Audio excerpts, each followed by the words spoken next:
Imaginez une forteresse solitaire, entourée de déserts et de montagnes, résistant avec bravoure à l'assaut de l'un des plus grands commandants militaires du monde islamique, Saladin.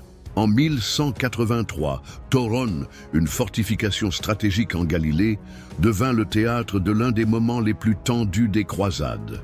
Cette vidéo va vous plonger au cœur de ce siège épique, où le destin du royaume latin de Jérusalem ne tenait qu'à un fil, et au centre de la crise, il était là, Baldwin IV, le roi lépreux, affrontant non seulement une maladie dévastatrice, mais aussi la puissance d'un empire en pleine ascension. Pourquoi Saladin décida-t-il d'assiéger Toron à ce moment-là? Comment Baldwin, déjà gravement malade, réussit-il à organiser une réponse militaire efficace? Et que nous révèle cet affrontement sur l'équilibre des forces entre chrétiens et musulmans à la fin du XIIe siècle? Préparez-vous pour un voyage marqué par le courage, la stratégie et la foi. Le siège de Toron ne fut pas qu'une bataille, mais une déclaration de résistance. Restez avec nous jusqu'à la fin pour découvrir comment cette forteresse, apparemment oubliée, devint le symbole de la résilience d'un roi au bord de l'effondrement physique, mais jamais vaincu en esprit. Au XIIe siècle, le royaume latin de Jérusalem était une enclave chrétienne, fondée après la première croisade, entourée d'ennemis et soutenue par des alliances fragiles. Gouverné par Baldwin, un jeune roi atteint de la lèpre, le royaume faisait face à une menace croissante. Le sultan Saladin, qui avait unifié l'Égypte et la Syrie sous la bannière de l'islam. La lutte pour le contrôle de forteresses stratégiques, comme Toron, était essentielle pour maintenir la ligne de défense chrétienne en Galilée. Au milieu de conflits internes entre barons francs et de l'offensive musulmane imminente, la stabilité du royaume reposait sur des décisions rapides et des dirigeants solides. En l'an 1183, l'équilibre précaire entre les États croisés et la puissance croissante de Saladin atteignit un nouveau point de tension. Saladin, sultan d'Égypte et de Syrie, décida de lancer une campagne pour capturer des forteresses stratégiques en Galilée, et l'une d'elles s'appelait Toron. Située dans les collines du sud du Liban, Toron n'était pas seulement un château, c'était un avant-poste essentiel pour la défense chrétienne de la Haute-Galilée et des routes commerciales entre Tyr et l'intérieur du royaume. À cette époque, Baldwin souffrait déjà des effets avancés de la lèpre. Ses mains étaient déformées, ses mouvements limités, mais son esprit restait aiguisé. En apprenant le siège imminent, le roi, âgé alors de seulement 22 ans, n'hésita pas à prendre une décision audacieuse, rassembler lui-même une armée et marcher au secours de la forteresse assiégée. Saladin, de son côté, pensait que la progression de la maladie de Baldwin avait affaibli le commandement chrétien. Profitant du moment, il déplaça ses forces de Damas vers Toron, rassemblant une coalition de troupes égyptiennes, syriennes et bédouines. Son objectif était clair: prendre Toron rapidement avant que tout secours ne puisse arriver. Pour cela, il installa son campement autour de la forteresse et commença le siège avec des engins de siège et des attaques constantes contre les murailles. À l'intérieur de Toron, les défenseurs étaient en infériorité numérique, mais non en morale. Parmi eux, se distinguaient des chevaliers de l'hôpital et des soldats locaux commandés par Onfroy de Toron, gendre de Baldwin. Les provisions se faisaient rares, mais les croisés résistaient avec ténacité, attendant la délivrance promise par le roi. Baldwin, démontrant une fois de plus sa capacité stratégique, convoqua ses vassaux, y compris des nobles qui, autrefois, l'avaient défié politiquement. La nécessité de défendre le royaume contre Saladin surpassait les rivalités internes. Le roi organisa une armée composée de chevaliers templiers, hospitaliers, de barons locaux et de contingents venus de Tyr et d'Acre. Bien que malade, Baldwin insista pour commander l'armée en personne, portée sur une litière durant la marche, devenant un symbole vivant d'autorité et de résistance. L'arrivée de l'armée de Baldwin au pied des collines de Toron prit Saladin par surprise. Le sultan ne s'attendait pas à une réponse aussi rapide et coordonnée. Les deux armées se firent face en position défensive, dans une impasse qui dura plusieurs jours. Saladin hésita à engager une bataille rangée, craignant le terrain défavorable et la puissance des chevaliers francs.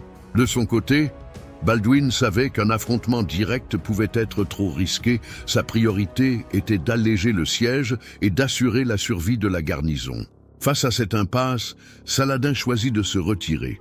L'arrivée de l'armée chrétienne, le moral élevé des défenseurs de Toron et la perspective d'un siège prolongé durant l'hiver forcèrent le sultan à abandonner le champ.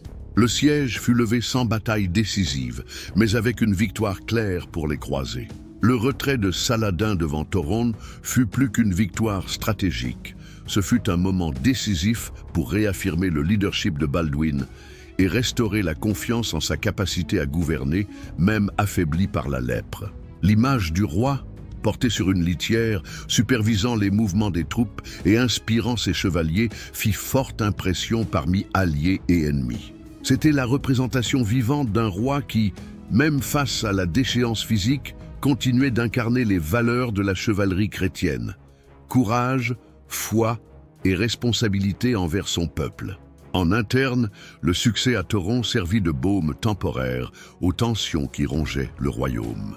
La régence du comte Raymond de Tripoli divisait encore les opinions parmi les nobles, tout comme le mariage arrangé entre Sibylle, sœur de Baldwin, et Guy de Lusignan, dont l'ambition politique inquiétait de nombreux barons.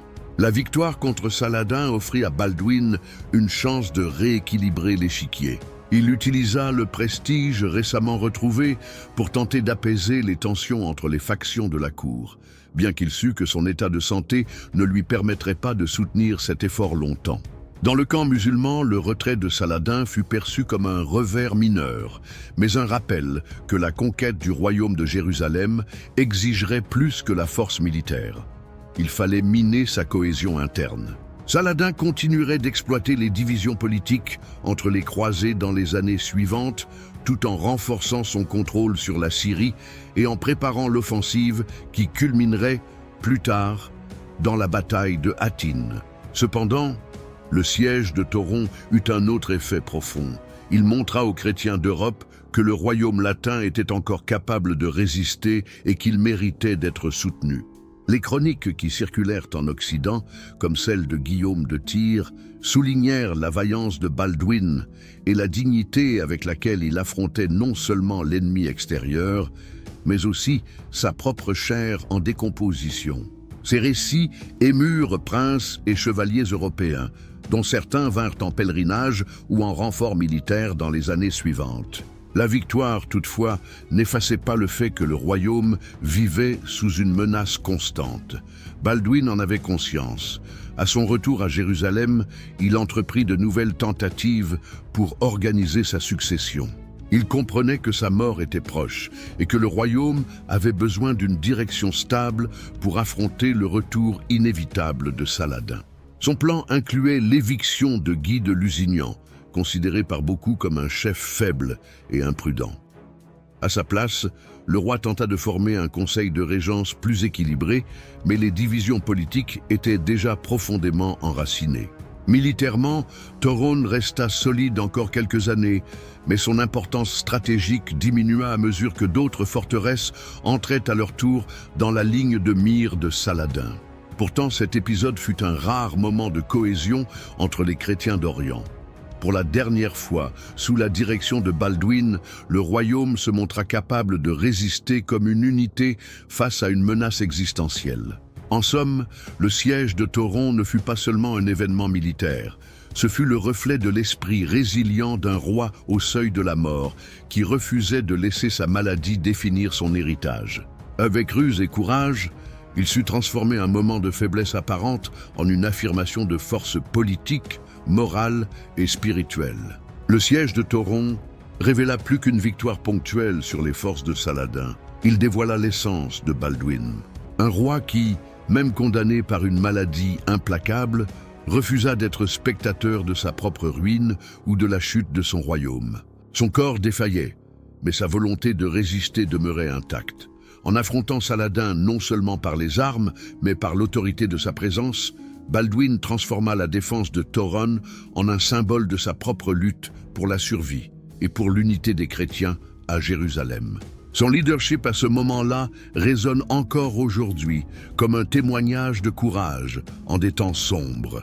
Toron résista Et avec elle, résista aussi l'espoir d'un peuple qui voyait en Balduin non un martyr, mais un véritable roi. Si vous avez apprécié cette plongée dans l'histoire des croisades et dans l'impressionnant parcours du roi lépreux, laissez un like, partagez la vidéo avec vos amis et abonnez-vous à la chaîne. Ici, l'histoire prend voix et sens. À bientôt pour un nouveau voyage sur les chemins de la foi, du courage et des conflits qui ont façonné le monde médiéval.